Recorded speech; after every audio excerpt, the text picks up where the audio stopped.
भगवान कैसे दिखते हैं कहानी। एक समय की बात है, एक गांव में कहीं से एक बहुत बड़े विद्वान आए। विद्वान से मिलने गांव के सभी लोग एवं सभी धर्मों के गुरु आए। उनके समक्ष सभी धर्म गुरुओं ने अपने अपने धर्म के अनुसार ईश्वर के स्वरूप का बखान किया और बतलाया कि ईश्वर वैसा ही होता है जैसा उनके धर्म में कहा गया है, बाकी के धर्म गलत बतला रहे हैं। तभी अतिथि विद्वान ने सभी को एक साथ बुलाया और उनसे कहा कि मैं आपको एक कहानी सुनाता, उस कहानी को सुनकर आप समझ जाएंगे कि ईश्वर कैसा दिखाई देता है। उनके द्वारा सुनाई गई इस प्रकार है। एक गांव में बहुत सारे अंधे व्यक्ति रहते थे।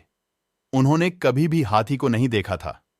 एक बार एक महावत गांव में अपने साथ एक हाथी लेकर आया। अब गांव में चारों तरफ हाथी के आने की चर्चा थी। अंधे व्यक्ति हाथी को देख नहीं सकते थे, किंतु वह उसे स्पर्श कर उसका अनुभव लेना चाहते थे। सबसे पहले सबसे बुजुर्ग अंधे व्यक्ति ने हाथी की पीठ में हाथ लगाया और उसे हाथी दीवार की तरह महसूस हुआ। इसके पश्चात दूसरा अंधा व्यक्ति हाथी के पास आया और उसने हाथी के कानों को छुआ, उसे हाथी सूपे के समान प्रतीत हुआ। अब तीसरे अंधे व्यक्ति की बारी आई। उसने हाथी के सिर को छुआ तो उसके हाथ में हाथी की सूंड आई, जो उसे कोमल पेड़ के तने के समान प्रतीत हुई। जब चौथे व्यक्ति ने हाथी को छुआ तो उसके हाथ में हाथी के पैर आए, जो उसे खंभे के समान महसूस हुए। पांचवें व्यक्ति के हाथ में हाथी की पूंछ आई, जो उसे किसी मोटी रस्सी के समान प्रतीत हुई। हाथी को छूने के बाद सभी अंधे व्यक्ति अपनी जगह वापस आ गए और एक दूसरे से अपना अनुभव साझा करने लगे। पहला व्यक्ति बोला, भाई हाथी तो दीवार की तरह होता है। उसकी बात सुनकर दूसरा व्यक्ति कहता है, नहीं नहीं, हाथी तो सूपे की तरह होता है।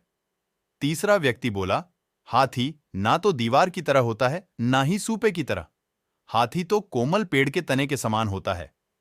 तीसरे व्यक्ति की बात सुनकर चौथा व्यक्ति बोला, नहीं नहीं, तुम सब गलत बोल रहे हो, हाथी तो खंबे के समान होता है। अंत में पांचवा व्यक्ति कहता है, आप लोगों को कुछ भी नहीं मालूम, हाथी तो एक मोटी रस्सी के जैसा होता है। इस तरह उन पांचों व्यक्तियों में आपस में बहस होने लगते हैं। सभी को लगता है कि वे ही सही हैं, बाकी सब गलत हैं। उन सब की बहस ने आपसी झगड़े का रूप ले लिया। तभी वहां से एक विद्वान व्यक्ति गुजर रहा था। उसने सभी अंधों से उनके झगड़े का कारण पूछा। सभी अंधों ने अपने अपने कारण बताएं। बुद्धिमान व्यक्ति बोला, आप सभी अपनी अपनी जगह सही है, क्योंकि आपने हाथी को जितना स्पर्श करके महसूस किया, आप केवल उतना ही जानते हैं। हाथी तो इससे कई गुना बड़ा है। जिसने जो स्पर्श किया अपने अनुभव से वह वही बतला रहा है और वह सत्य भी है। ठीक है, इसी तरह ईश्वर भी होता है। वह इतना विशाल होता है कि उसे समझ पाना किसी भी इंसान अथवा धर्म के बस की बात नहीं है। सभी धर्म ईश्वर के बारे में जो बतलाते हैं वह अपनी अपनी जगह सही है, किंतु पूर्ण नहीं है।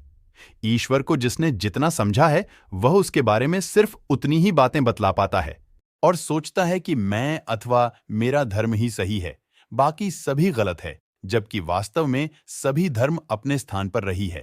शिक्षा। भगवान कैसे दिखते हैं कहानी से हमें शिक्षा मिलती है कि सभी धर्म अपनी अपनी जगह सही है, किंतु भगवान के नाम पर लड़ना गलत है।